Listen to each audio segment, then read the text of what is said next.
আসসালামু আলাইকুম প্রিয় বন্ধুরা, আজকে আমি আপনাদেরকে দেখাবো আমার কনস্ট্রাকশন সাইটের চলমান কিছু কাজের চিত্র।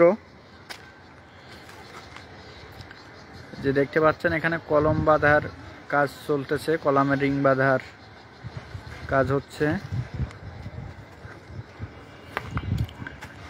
এখানে বিমের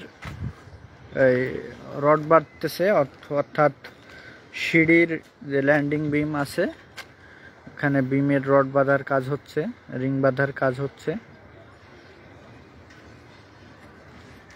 ও বিমের রিং বাঁধার ক্ষেত্রে যে বিষয়টি সেটি হচ্ছে রিংয়ের হুক সব সময় উপরে থাকবে, উপরের রডের দিকে থাকবে, নিচে থাকবে না। তো এটা খেয়াল করতে হবে এবং বিমের মেন রড দোনো সাইডে মাঠাম করে রাখতে হবে, মাঠাম দিয়ে রাখতে হবে, এটা গুরুত্বপূর্ণ বিষয়। এবং সিঁড়ির রড এখানে এখনো বাঁধা হয় নাই, বাঁধা হবে। আগে লেভেল ঠিক করে সে অনুযায়ী শাটারিংয়ের কাজ করা হয়েছে। এই দিকে দেখতে পাচ্ছেন এটা হচ্ছে লিফটের শেয়ারল, লিফটের শেয়ারলের কলামের রিং বাঁধার কাজ চলতেছে। এখানে রিং বাঁধার কাজের ক্ষেত্রে রিংয়ের হুকগুলো অল্টারনেটিং করে দেওয়া হচ্ছে, একটা এই দিকে এবং অন্যটি অপর দিকে। এভাবে কলামের ভিতরে রিংগুলো পরানো হচ্ছে এবং রিংগুলো যাতে সমতল থাকে দুই দিকে সে অনুযায়ী কাজ করা হচ্ছে।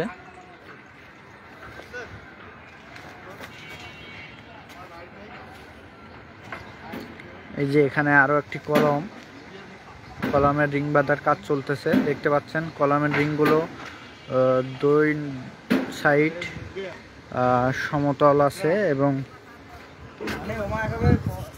ল্যাপিংগুলা সুন্দরভাবে বাদ দেওয়া হয়েছে।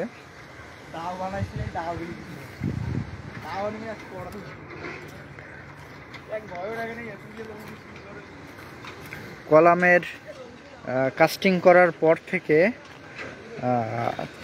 3 দিন পরে শাটার খোলা উচিত এবং শাটার খোলার সময় যে বিষয়টি লক্ষ্য রাখতে হবে যাতে কলামের কোনা বা সাইডগুলো না ভেঙে যায় সেদিকে খেয়াল রাখতে হবে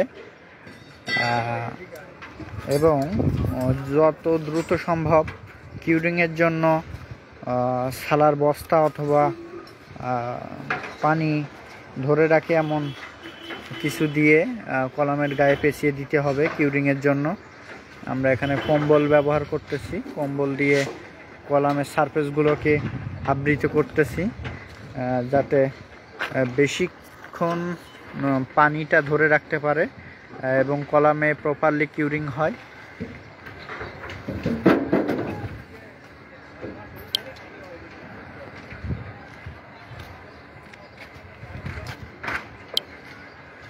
এই যে দেখতে পাচ্ছেন প্রথম লিফটের ঢালাই শেষ, এখন দ্বিতীয় লিফটের ঢালাই এর জন্য কলামের রিংগুলো বেঁধে রাখা হয়েছে এবং কলামের শাটারগুলো খুলে প্রথমে পরিষ্কার করা হবে এবং তারপরে উপরে লাগানো হবে। উপরে লাগানোর ক্ষেত্রে যে বিষয়টি সেটি হচ্ছে অবশ্যই গ্যাসকেট দিয়ে নিতে হবে যাতে সিমেন্টের রসটা কলামের ওই সেকেন্ড জয়েন্ট দিয়ে নিচে নেমে না যায় বা পড়ে না যায় সেদিকে খেয়াল রাখতে হবে। এই যে দেখতে পাচ্ছেন এখানে একটা সিঁড়ির রড বাইন্ডিং এর কাজ চলতেছে। সিঁড়ির রড বাইন্ডিং এর ক্ষেত্রে সেফ জোন এবং উপর এবং নিচে যে সেফ জোন আছে সেফ জোনে ডাবল জালি এবং মিড জোনে অর্থাৎ মিড জোনে আছে সিঙ্গেল জালি। তো উপর থেকে যে জালিটা আসবে এটা হলো কেসি হবে এবং নিচ থেকে ডাবল জালি দেখতে পাচ্ছেন, এটা হলো সেফ জোন এবং অপর একটি সেফ জোন হলো উপরে, আর মাঝখানে মিড জোনে সিঙ্গেল রডের জালি থাকবে এখানে মেন রড হিসাবে আছে 12 মিলি রড এবং বাইন্ডার রড হিসাবে আছে 10 মিলি।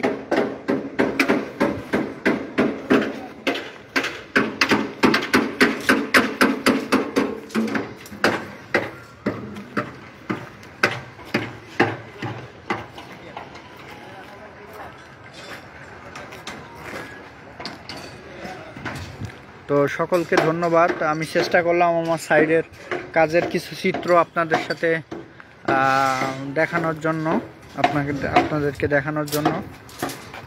সবাই ভালো থাকবেন, সুস্থ থাকবেন। আসসালামু আলাইকুম।